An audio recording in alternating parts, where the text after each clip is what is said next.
que abençoe grandemente. Louvo a Deus também pela vida de muitos amigos em comum que aqui temos, que Deus abençoe de forma especial cada um. E não menos importante, eu quero louvar a Deus também pela sua vida, que chegou até aqui este lugar com o propósito de adorar a Deus e ouvir Deus falar. Tem alguém que acredita que Deus ainda fala na terra? Tem alguém? Glória a Deus. E o ambiente está favorável para que Deus continue falando aos nossos corações. Queridos, quantos encontraram o texto, pode confirmar com um amém? Glória a Deus. A minha versão vai dizer: e estando em agonia, ele orava mais intensamente, e o seu suor tornou-se como grandes gotas de sangue que caía por terra. E você diga amém. Sentai-vos, por gentileza. Glória a Deus. Queridos, eu quero ministrar essa noite um tema subordinado: a noite da traição. Amém? Só quem está ligado, repita comigo: a noite da traição. Esse é o tema que eu quero ministrar essa noite. Queridos, sempre antes de ministrar a palavra do Senhor, há aquela preocupação de saber o que Deus quer falar com os irmãos e com a sua igreja. E confesso aos irmãos que, lutando com Deus em oração, Deus confirmar esta palavra ao meu coração.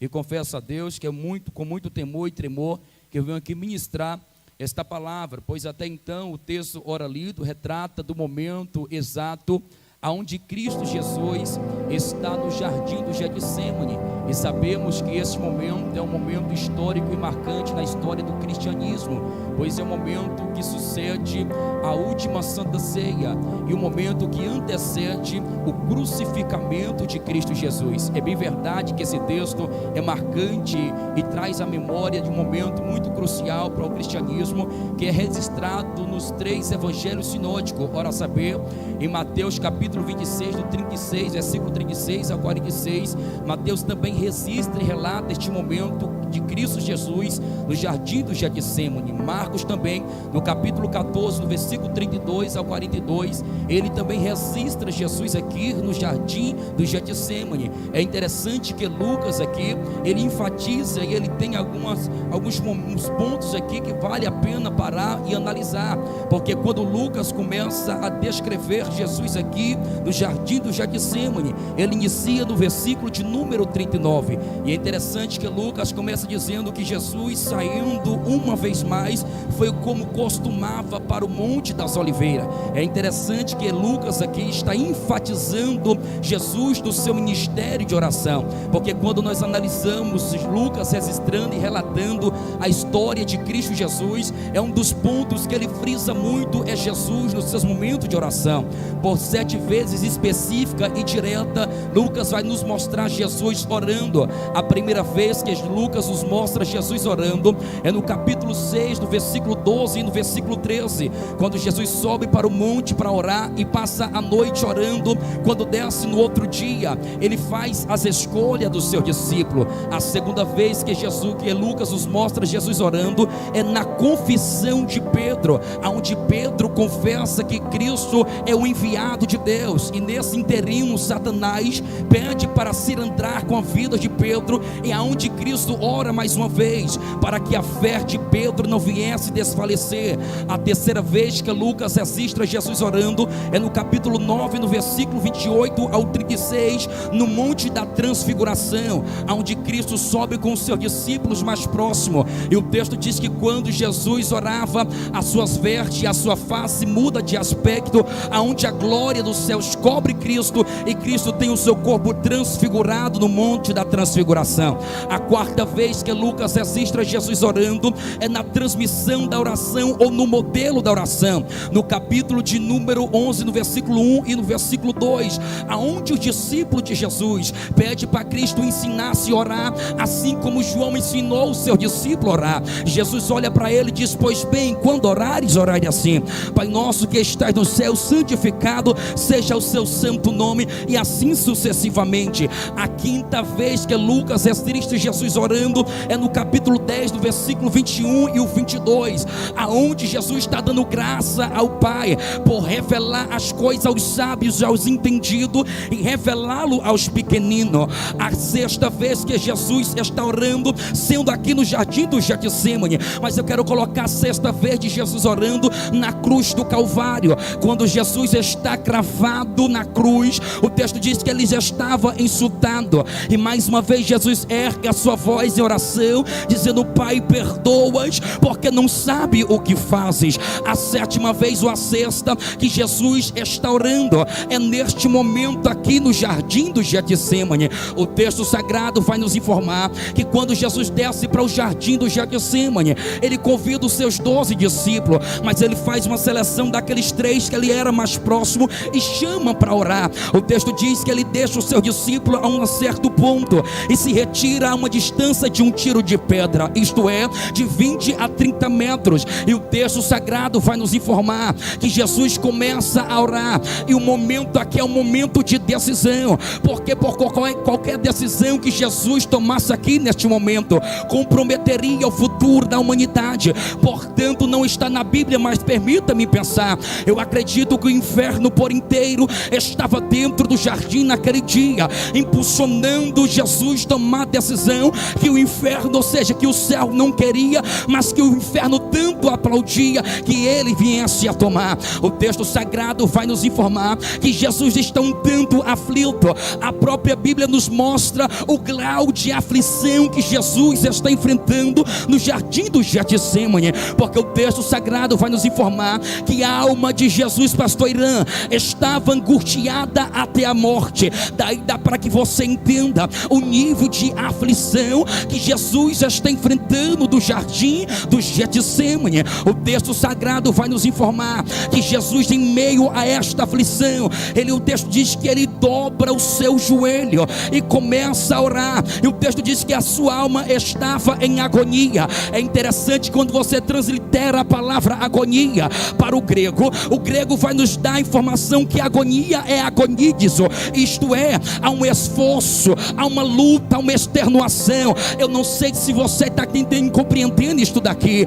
mas Jesus desce para o jardim, Jesus desce com a ciência que ele está descendo para uma luta, porque a primeira informação que nós temos dentro desse texto é que Getsemane aqui significa luta, significa peleja, significa guerra. A primeira informação que eu tenho é que na noite da traição de Cristo Jesus, Jesus não vai se lamentar, mas na noite da sua traição, ele desce para a luta, ele desce para o embate, ele desce para a guerra, ele desce para a peleja. Pregador Otávio Martins, o que você quer dizer com isto?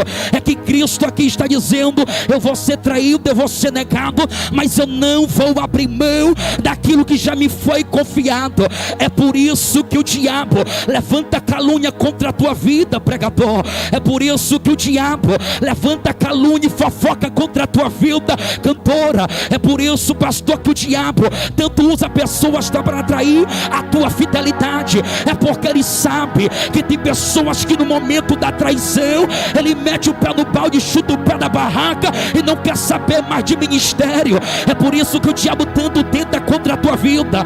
É porque ele sabe que tem pregador que no momento da calúnia, no momento da fofoca, ele não quer mais pregar, ele não quer mais exercer o ministério. É por isso que o diabo tanto inverte contra a tua vida. É porque ele sabe que no momento da aflição, no momento da traição, você empendura a harpa e não quer saber mais de cantar. Mas quando eu olho para Cristo Jesus, Jesus está dizendo: eu sei que eu vou ser traído, eu sei que eu vou ser negado, mas eu não deixo de combater o bom combate, eu não deixo de lutar, eu não deixo de pelejar, porque entendo uma coisa: Getsemane significa luta. E eu estou pregando para pessoas aqui esta noite que está debaixo de calúnia, está debaixo de aflição, e tudo que o diabo quer é que você abra mão da chamada.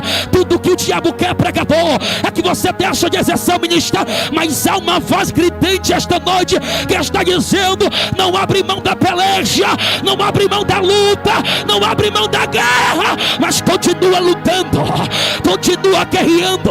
É aqui que o diabo fica endemoniado. Por que, pregador? Porque é ver alguém sendo traído, é ver alguém sendo negado, mas ele não abre mão. É debaixo de calúnia, é debaixo de fofoca, é debaixo de infidelidade, mas ele está guerreando, ele está lutando, ele está pregando, ele está cantando, ele está fazendo a obra do Senhor.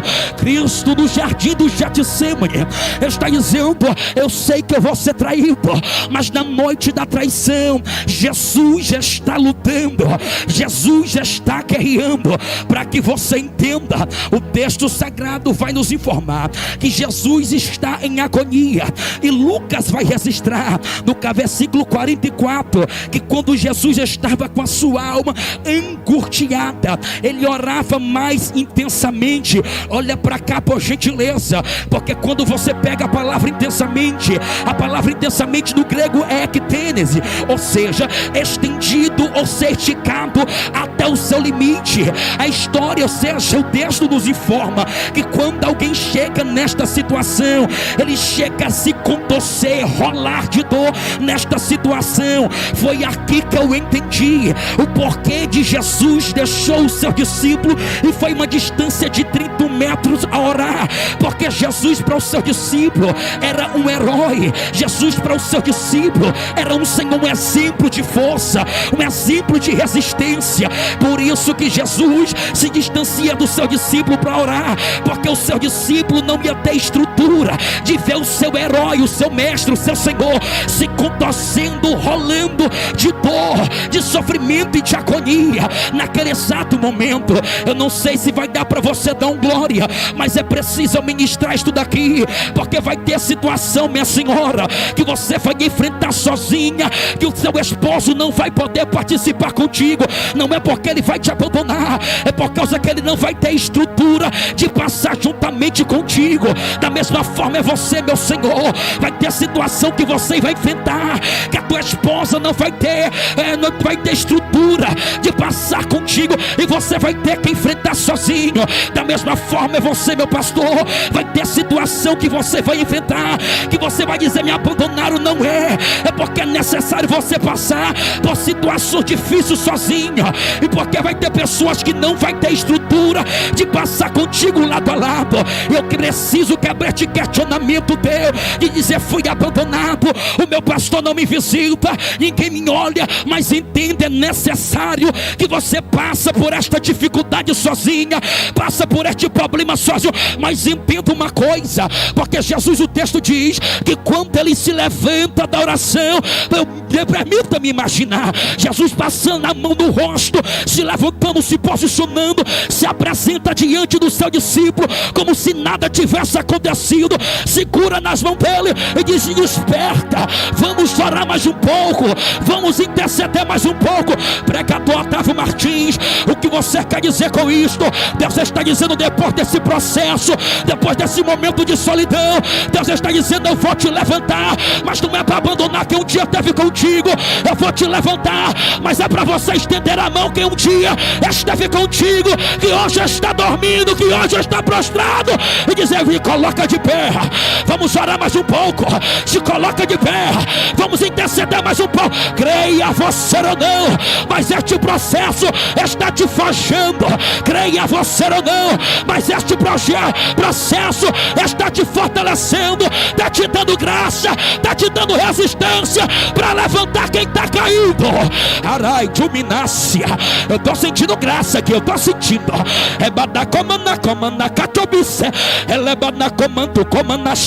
Só quem crê em palavra profética. Se você não crê, tudo bem, a respeito, mas mão levantada e boca aberta. Deus usa a minha boca e está dizendo: este processo não é para te sucumbir, este processo não é para te matar. Eu estou te forjando, mas depois que tu se levantar, tu vai estender a mão para quem um dia esteve contigo e vai colocar de pé. e vai dizer: vamos andar junto, vamos caminhar mais um pouco. Só quem acredita, só quem crê, mão levantada e boca aberta. É manacatuque minache, ela é manacamanocomanashe, ela é bracante promanarassúria. Deus está respondendo interrogações de pessoas aqui esta noite. Você estava interrogando Deus, dizendo: Deus, me abandonaram, me deixaram, nem meu pastor me visita. Mas Deus está dizendo: eu estou tratando contigo neste momento de solidão, eu estou trabalhando na tua mente. Ai meu Deus, só quem crê.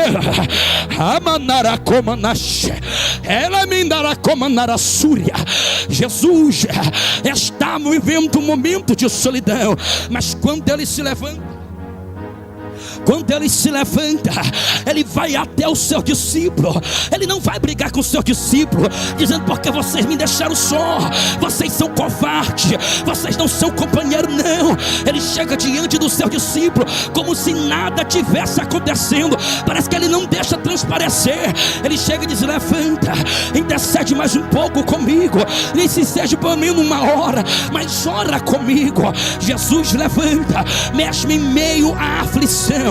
Olha para cá, por gentileza. O texto sagrado vai nos informar que neste momento de muita aflição, neste momento aonde a alma de Jesus está em agonia, ele está orando intensamente. Lucas vai nos informar o grau de intensidade que Jesus está orando, porque ele vai dizer que Jesus, ele chega a suar sangue. E cientificamente falando, a ciência dá o nome a este fator raro que acontece na vida de alguém quando chega a suar sangue. A ciência dá o nome de hematidrose e explica por quê. Ele vai dizer: quando uma pessoa começa a sofrer uma pressão tão intensa psicológica, ele começa a sofrer na mente, como se ele tivesse sofrendo na pele. Portanto, a primeira, a segunda camada da pele, ela se dilata e pequenos coágulos de sangue começam a formar. A intensidade vai aumentando, estes coágulos são estourados e tinge as gotas de sangue.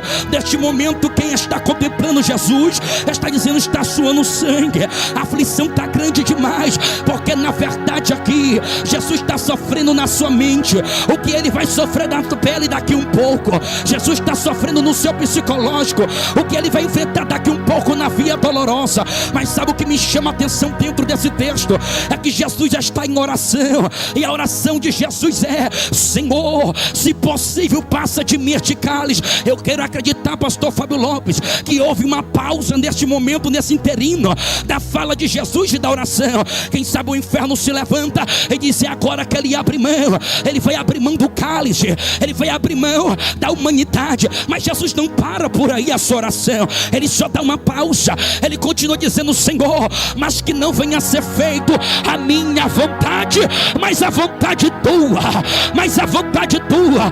É aqui que eu entendo que na noite da traição de Jesus, ele não faz a sua vontade, porque a vontade de Cristo era a vontade da carne. Na noite da traição de Jesus, ele não faz a vontade da carne, porque tudo que o diabo quer é que no momento da traição você faça a vontade da carne. E a vontade da carne qual é? Ir lá bater boca, ir lá xingar, ir lá dizer que não quer mais nada, que se arrependeu de tudo. Mas Jesus está dizendo: na noite da minha traição, eu não fiz a vontade da carne, eu fiz a vontade do Pai. E aqui eu me empolgo a pregar esta noite. Por que, pregador? Porque Jesus fez a vontade do Pai. Porque se tudo que o inimigo queria é que ele fizesse a vontade da carne, se Jesus tivesse feito a vontade da carne, ele não iria receber o beijo de Judas, o beijo da traição. Se Jesus tivesse feito a vontade da carne, ele não ia ser preso pelo soldado romano. Se Jesus tivesse feito a vontade da carne, ele não recebeu uma coroa de espinho com o sinal de zombaria. Se Jesus tivesse feito a vontade da carne, ele não tinha passado por um julgamento.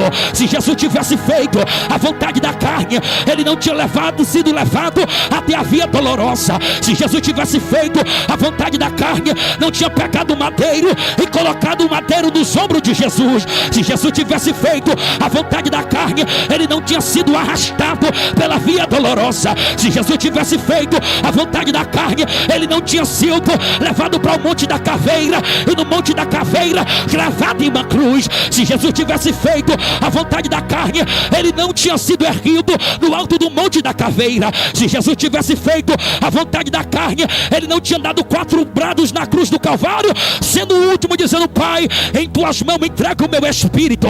Se Jesus tivesse feito a vontade da carne, ele não tinha sido assunto ao céu.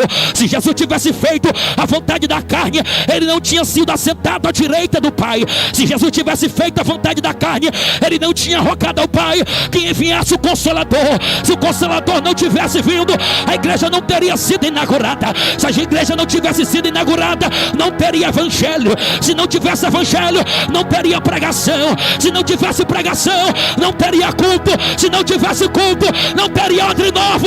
Mas na noite da traição, Jesus não fez a vontade da carne, ele fez a vontade do Pai. E como ele fez a vontade do Pai, teve coroa, teve açoite, teve cruz, teve crucificação. Ele foi ao Pai, o Espírito Santo veio. Tem evangelho, tem pregação, tem culto. Só quem acredita joga a mão pra cima. Então, maior prata esta noite, isso, namadaracache, isso, rebadacatu que me nasce, elebadacomanashe. O Espírito Santo veio, ele veio, e só quem sente esta noite, só quem sente. Se você não sente tudo, eu respeito, mas tem alguém que sente ele, tem alguém que sente. Deixa eu ver quem sente, deixa eu ver. Quem sente reage, quem sente o Espírito Santo esboça alguma reação. Quem sente o Espírito Santo da glória, quem sente o Espírito Santo reage de alguma forma. Então reage esta noite, reage. É mandar a comandar.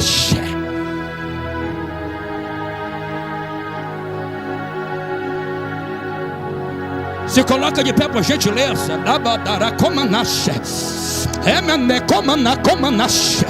Eu vou dar lugar que esta noite, eu vou dar lugar, porque o Espírito Santo veio. Ele veio. E ele se move nesta noite, ele se move nesta igreja, ele se move no altar, ele se move na nave. Deixa eu ver quem sente ele se movimentando. Deixa eu ver. É mandar a comandar canto que me nasce.